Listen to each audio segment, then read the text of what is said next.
Their rescue Rottweiler was the ring bearer at her wedding, then her ex burst in mid-dance and the dog tore into his arm on command. The dog's teeth closed around his forearm so fast that I barely had time to process what I was seeing before I heard someone at the table next to mine scream, "Somebody stop it!"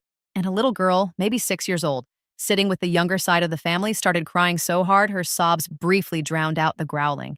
The man in the black shirt was flat on his back on the dance floor, and a 150-pound Rottweiler had his forearm locked in its jaws, shaking its head the way dogs do when they're trying to tear a branch off a tree. The bride, my old friend Mila, who 30 seconds earlier had been spinning across that same floor in a white dress during her first dance as a married woman, was standing in the middle of the room screaming, not at the dog but at the DJ, telling him to cut the music.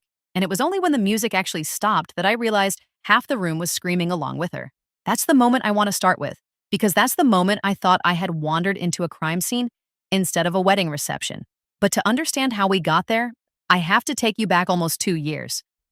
Before there was any trained attack dog, any combat-ready protection specialist, and any chaos on a dance floor. I met Mila back in college, freshman year, when we got assigned the same dorm room and discovered we were the only two people on our floor who didn't take sugar in our coffee. It sounds like a small thing to build a friendship on, but that's genuinely how it started, and it held for almost 12 years after that. Mila was always the kind of person who needed order around her.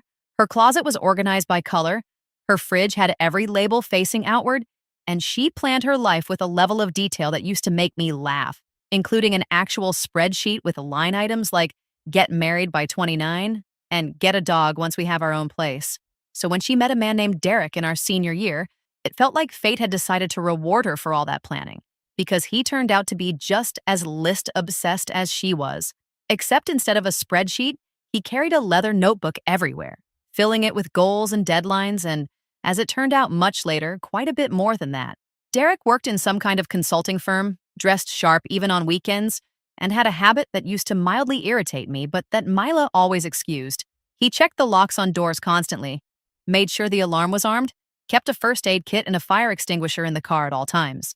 When I once joked that he seemed to be preparing for the end of the world, Mila just smiled and said, "He likes feeling like things are under control.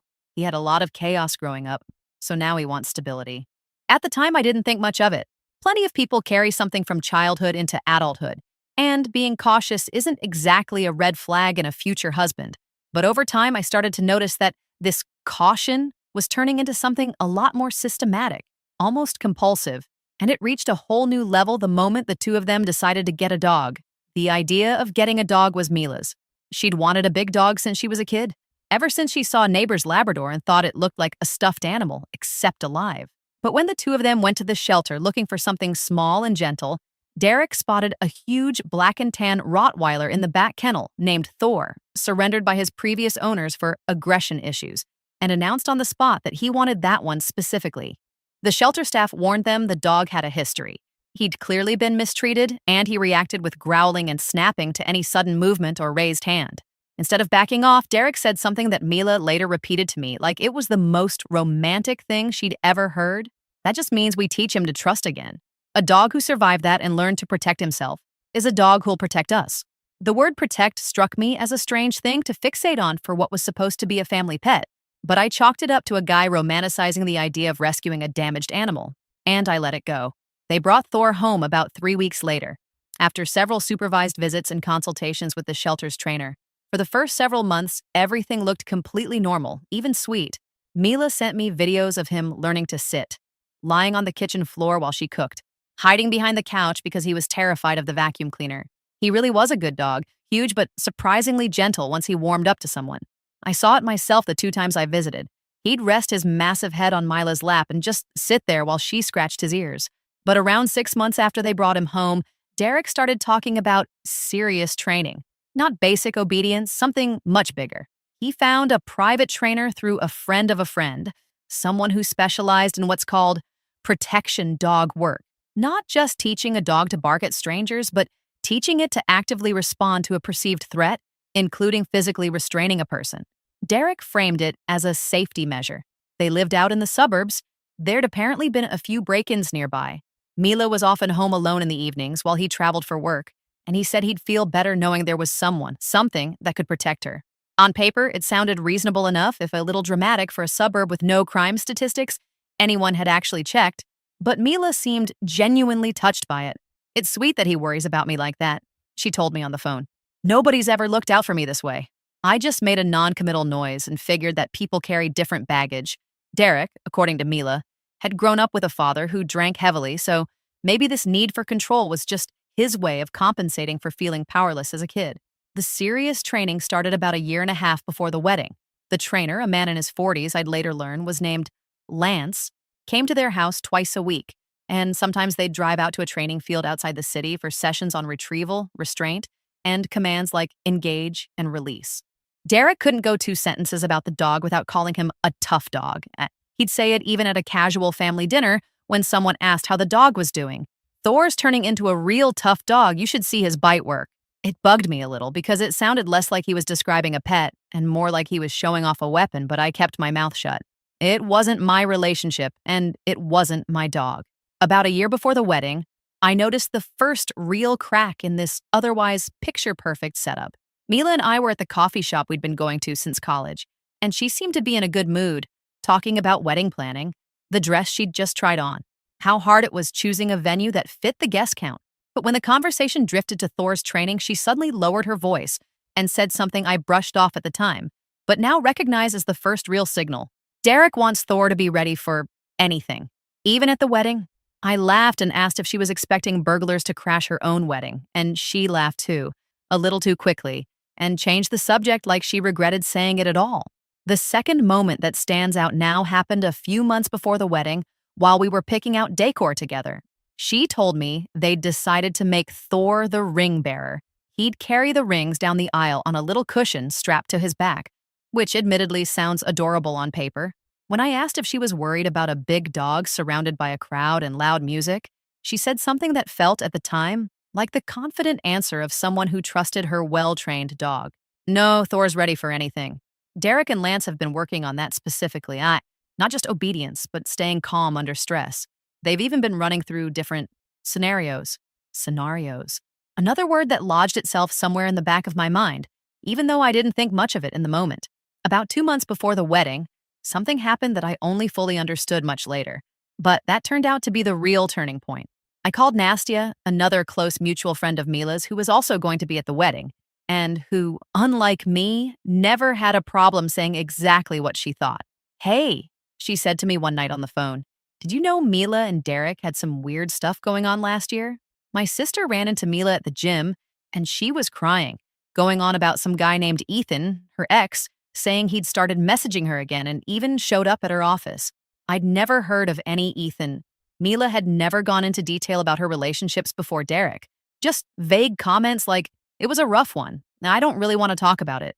Nastia said that, according to her sister, this Ethan had a history of controlling, even threatening behavior, and that after their breakup years earlier, he kept resurfacing whenever he found out something new about Mila's life. That piece of information completely changed how I saw Thor's training.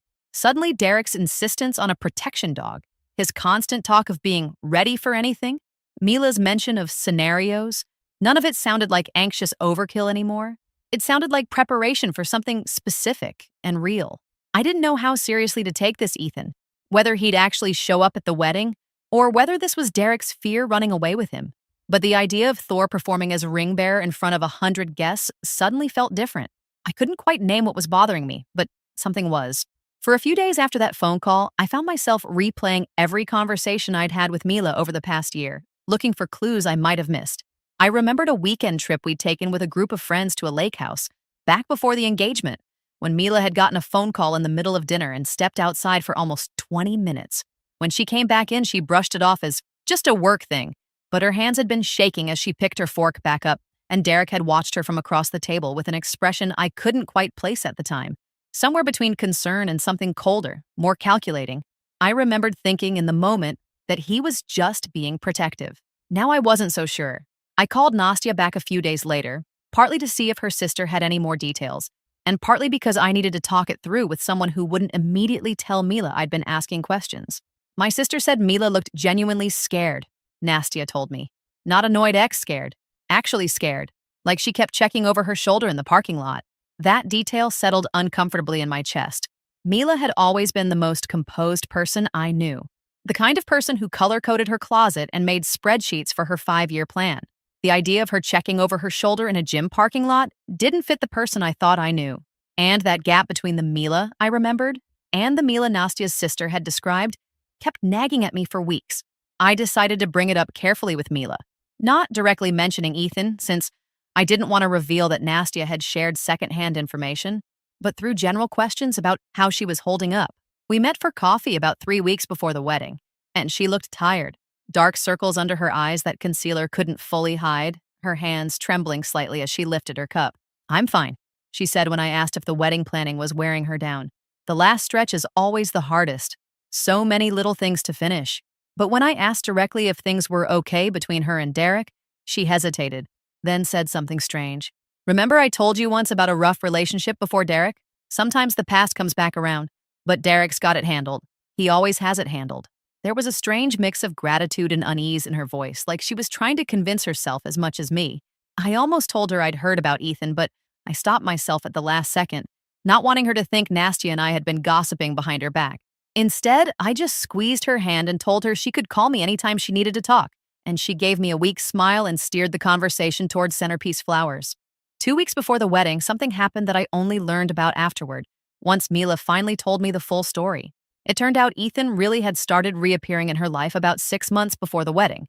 First innocuous messages on social media, then calls from unknown numbers, and eventually one incident where he waited outside her office and tried to convince her that they were meant to be and that Derek wasn't who he pretended to be. Mila was scared enough to go to the police, but without documented threats or physical contact, they could only offer a formal warning if he showed up again. When Derek found out, he was furious, not at Mila, but at the situation itself. And that's when, according to Mila, he decided once and for all that Thor needed to be ready, not for some abstract scenario, but for the very real possibility that Ethan might show up somewhere unexpected. Somewhere like the wedding, where there'd be a crowd and maximum emotional weight. But I didn't know any of that yet. A week before the wedding at Mila's bachelorette party, a small gathering, just 5 close friends, including Nastia, she seemed on edge, even though she smiled and joined in on all the ridiculous games we'd planned for her. Near the end of the night, once the wine had loosened everyone's tongues a little, Nastia, always the direct one, asked Mila outright, "Hey, that Ethan guy, he's not going to show up at the wedding, right?" Because my sister mentioned. Mila's face went pale instantly. "How do you know about Ethan?" Nastia stammered an apology, explaining it was just something her sister happened to mention. Nothing meant to upset anyone. Mila sat quiet for a few seconds, then exhaled. "Fine. Yes. He's shown up a few times recently. Derek and I know about it. We have a plan in case he tries anything at the wedding." That was the first time I heard the word plan directly from her. And that's when the pieces started coming together in my head. A plan involving Thor, I remember thinking. And I wasn't wrong, based on how quickly she changed the subject, like she regretted saying even that much. I wanted to push for details, but she clearly wasn't ready to talk about it further, and the rest of the night passed in a strange, forced cheerfulness where all of us seemed to be thinking the same unspoken thing, that Mila's wedding might not be the carefree celebration everyone was hoping for. The next morning, once the hangover wore off enough to think straight, I called Mila to apologize in case any of us had put her on the spot the night before and to ask if she wanted to talk more. She answered sounding surprisingly composed, like she'd spent the night sorting her thoughts out. "It's fine, I'm not upset. It's just a hard topic, and I didn't want to bring the mood down before the wedding. But since you already know part of it, I should probably tell you the rest so you're not blindsided if something doesn't go according to plan." And then she told me almost everything. About Ethan, about the last 6 months of his behavior, about going to the police, about how Derek had insisted on stepping up Thor's training specifically because of it, and about the fact that she and Derek had an arrangement with Lance, the trainer, for exactly this kind of situation. She still didn't tell me the actual details of the plan, just that Derek and Lance had it figured out, and that I shouldn't worry, since Thor is incredibly well trained and knows exactly what to do. I asked if she was worried a dog trained to protect might scare the guests, especially the kids, if something unpredictable happened. She was quiet for a moment and then said something that, looking back now, feels like an accidental confession about how far this whole plan had gone. Honestly, I worry about that too, but Derek says it's better to be prepared than to regret it later. He says if Ethan does try something, it's better that everyone sees exactly how serious we are about protecting each other. That phrase, everyone sees sticks with me now because it hinted at something bigger than caution. It seemed like for Derek, this wedding had stopped being just a celebration of love and had become a kind of demonstration, a public proof that he could protect his wife from anything, including the ghost of her past. The more I thought about it in the days that followed, the more it unsettled me.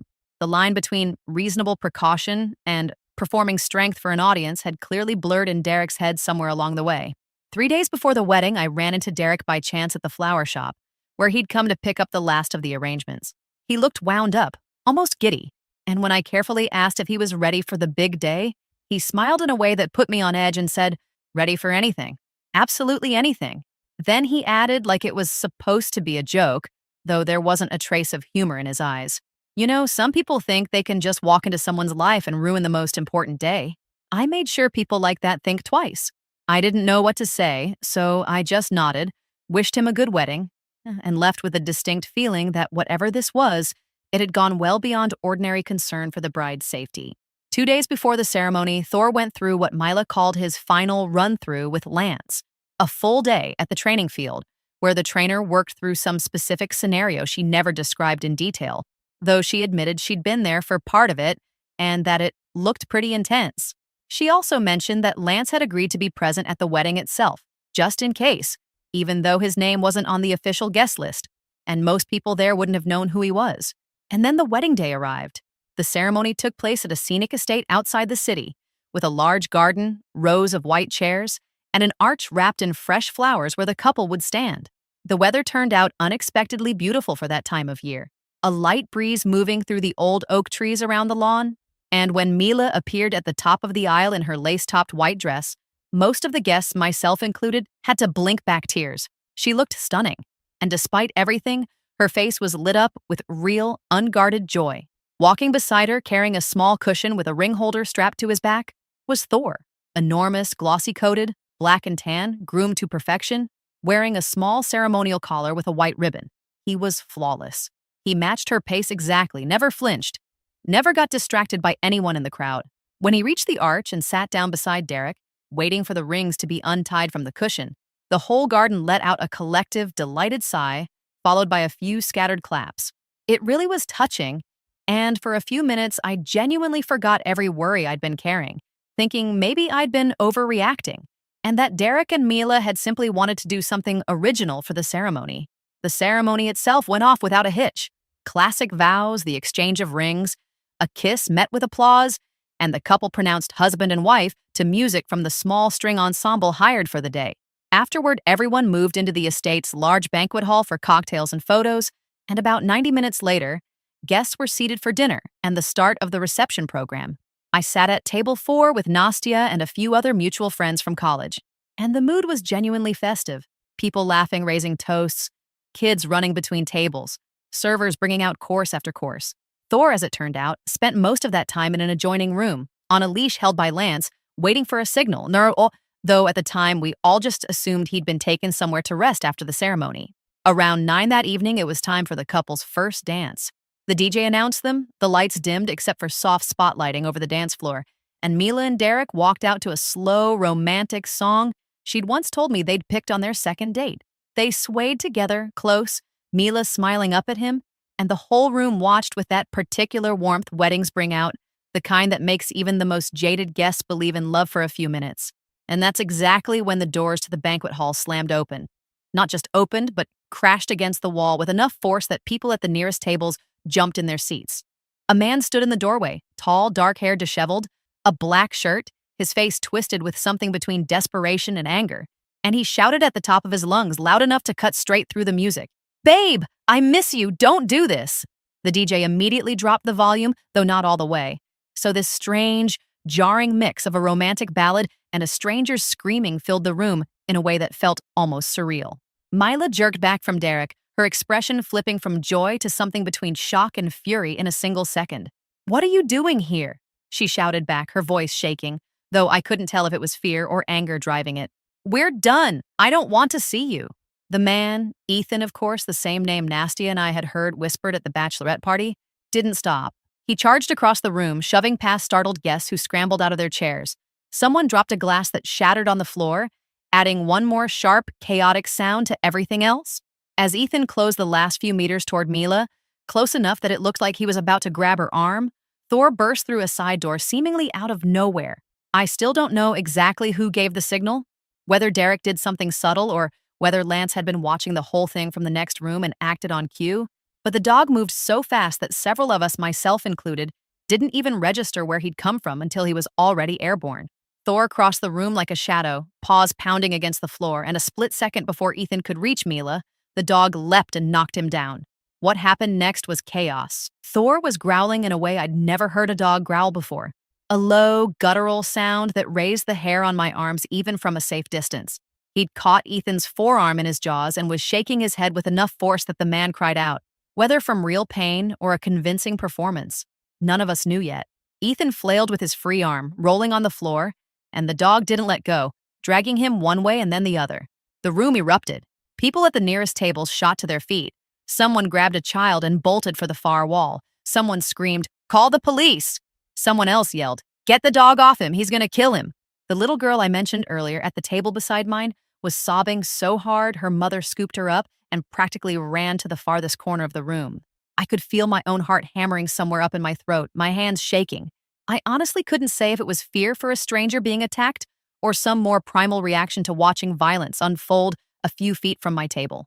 Nastia grabbed my arm so hard it left marks and whispered, oh my God, this is real. We need to do something." I didn't know what to do. None of us seemed to, everyone frozen in a kind of collective paralysis, watching the huge dog hold the man down while he kept struggling to get free. And then, maybe 10-15 seconds after it started, though it felt much longer in the moment, something happened that flipped the entire situation on its head for everyone in that room.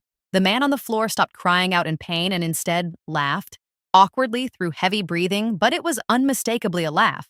And in that same instant, he raised his free hand, palm up, a gesture that I later understood was a command.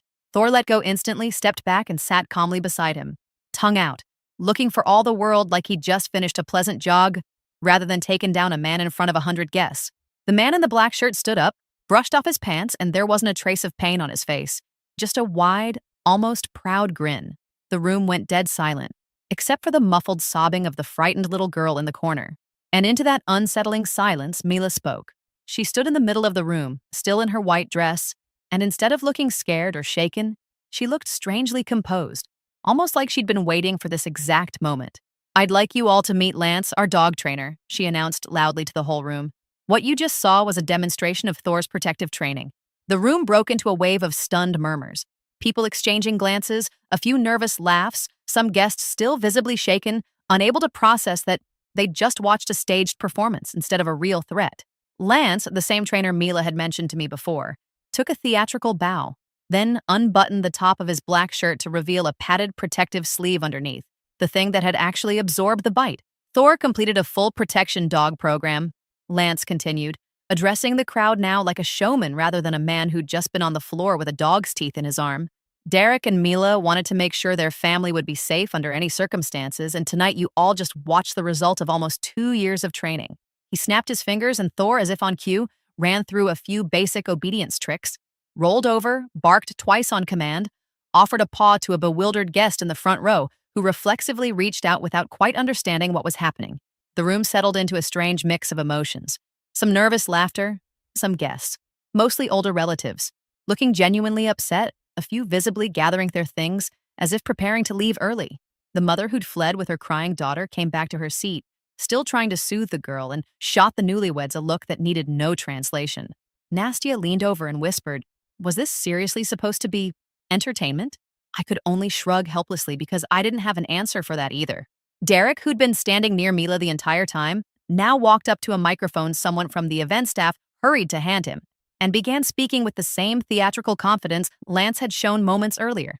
"Sorry for the scare," he said, though I didn't hear a trace of real apology in his voice. More like pride in the show they'd just pulled off. "Mila and I wanted to show you all how seriously we take protecting our family.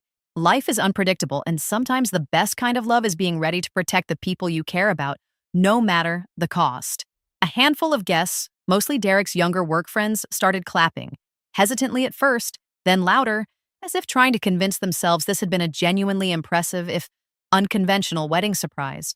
But a good portion of the room, myself included, clapped much more reluctantly, out of politeness rather than any real enthusiasm.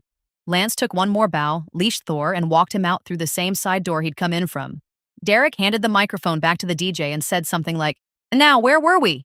And the DJ, right on cue, restarted the same romantic song the couple had been dancing to before everything happened. They walked back to the center of the floor and picked up their interrupted first dance exactly where they'd left off, as if nothing at all had just happened in that room minutes earlier. I remember sitting at my table watching them finish that dance, feeling some strange mix of relief and anger at the same time. On one hand, no one had actually been hurt. Lance was clearly a seasoned professional who knew exactly how to protect himself during this kind of demonstration. On the other hand, I couldn't shake the feeling that what had just happened showed a real disregard for everyone else in that room. None of the guests had consented to being unwilling participants in what amounted to a terrifying advertisement for a dog training business, dressed up as a romantic wedding surprise. Nastia leaned over and said quietly, "I'm still shaking. That looked so real. I genuinely thought that poor guy was about to lose his arm." I nodded, still feeling the leftover adrenaline in my system. At a nearby table, a man I didn't recognize told his wife, loud enough for half the room to hear, "We're leaving right after dinner. This is unbelievable. Scaring children like that for a party trick." His wife patted his hand to calm him down, but it was clear she wasn't thrilled about what she'd just watched either. At the table beside us, Mila's aunt, a stern woman in her 60s who I'd only met a handful of times at family gatherings, leaned toward her husband and said, not quietly enough, "In my day, a wedding was about the vows, not about proving a point to some ex-boyfriend." Her husband just shook his head and reached for his wine glass without answering. A few seats down, one of Derek's college roommates was already pulling out his phone to show the video to someone who'd apparently missed the whole thing, narrating it like a sports commentator. And then the dog just flattens him, I swear. Best wedding I've ever been to. His girlfriend elbowed him and told him to lower his voice, glancing pointedly toward the corner where the little girl was still sniffling into her mother's shoulder. I noticed the bride's grandmother, a small woman in a lavender dress who'd been dozing on and off through the reception, sitting very still with her hand pressed flat against her chest. And I wondered, with a flash of guilt for not checking on her sooner, whether the shock had been harder on her heart than anyone realized. One of the bridesmaids eventually went over to sit with her, and from what I could see, the older woman recovered quickly enough, though she spent the rest of the night watching Thor from a distance with obvious wariness, flinching slightly whenever he so much as shifted his weight near the buffet table. The rest of the evening passed in a strangely tense atmosphere. Guests kept eating, drinking, some even dancing once the DJ shifted to more upbeat music later on, but conversation at every table kept circling back to the incident. A few of Derek's younger coworkers seemed genuinely impressed, comparing it to something out of an action movie. Others, especially older relatives and parents of small children, looked far less pleased, and more than once I overheard someone mutter something like, "Who does that at their own wedding?" Or, "That poor kid still can't calm down." I found a moment to talk to Mila later that evening, when she stepped away from the crowd to fix her hair in a mirror near the dance floor. "Mila," I said carefully, using our old college nickname for her, "are you okay?" That was a lot. She looked at me in the mirror, and for a second I caught something in her eyes that looked like doubt, maybe even regret, though she covered it quickly with a confident smile. "I'm great," she said. Derek wanted to do something unforgettable. And honestly, after everything that happened with Ethan this past year, I kind of like the idea that everyone now knows not to mess with us. I wanted to ask whether she genuinely thought this was a good idea, or whether it had been entirely Derek's call and she simply hadn't fought him on it. But her expression made it clear this wasn't the moment for that conversation, so I just hugged her and wished her a happy wedding night. The next day, once the emotional exhaustion of the night before had settled, I met Nastia for coffee and we both tried to make sense of what we'd seen. "You know what bothers me the most?" Nastia said, stirring sugar into her cup. "Not even the fact that they staged it. It's how calmly Derek talked about it afterward. Like it was the most normal thing in the world to fake an attack at your own wedding to prove what a great protector you are." I agreed with her. That part had been nagging at me all week. It didn't feel like a clumsy attempt to make the wedding memorable. It felt like something deeper, a need for Derek to publicly prove his control and strength, almost like he was compensating for some private fear of not being enough, of not being able to keep Mila safe. A few weeks passed and life settled back into its normal rhythm. I saw less of Mila than usual, not because of any falling out, but because she and Derek left for a 2-week honeymoon and then sank into the everyday business of newlywed life. When we finally caught up again, About a month after the wedding, she looked calmer and happier than I'd seen her in months. The stress of wedding planning and the anxiety over Ethan seemed to have lifted, and she was back to the confident, easygoing woman I'd known since college. That's when she told me the full story of what happened with Ethan after the wedding. It turned out that once several guests' phone videos of the incident circulated on social media that same night, without names or addresses attached, thankfully, the police started taking her stalking complaints much more seriously. And Ethan himself, once word got around that his attempt to crash the wedding had ended with a trained dog taking him down in front of 100 witnesses, decided to cut off contact for good. I guess, she told me with a small laugh. Even the most determined stalkers don't want to become an internet joke over a video of a Rottweiler chasing them across a dance floor. I laughed along with her, though some part of me still couldn't fully shake the discomfort of the whole thing. When I asked her directly if she had any regrets about how it was all staged, whether it felt like too much given the terrified kids and the unhappy guests, she thought about it for a moment before answering. And what she said has stuck with me as the best summary of the whole experience. I've thought about it a lot. Part of me really does regret that we didn't warn the guests, especially the parents with small kids. That wasn't fair to them. And I apologized personally to a few families afterward. But another part of me can't deny that it worked. Ethan never showed up again. No messages, no calls, nothing. And as strange as it sounds, for the first time in months, I actually feel safe. She paused, then added more quietly, almost to herself, though sometimes I wonder if Derek takes it too far sometimes, needing to control every possible threat.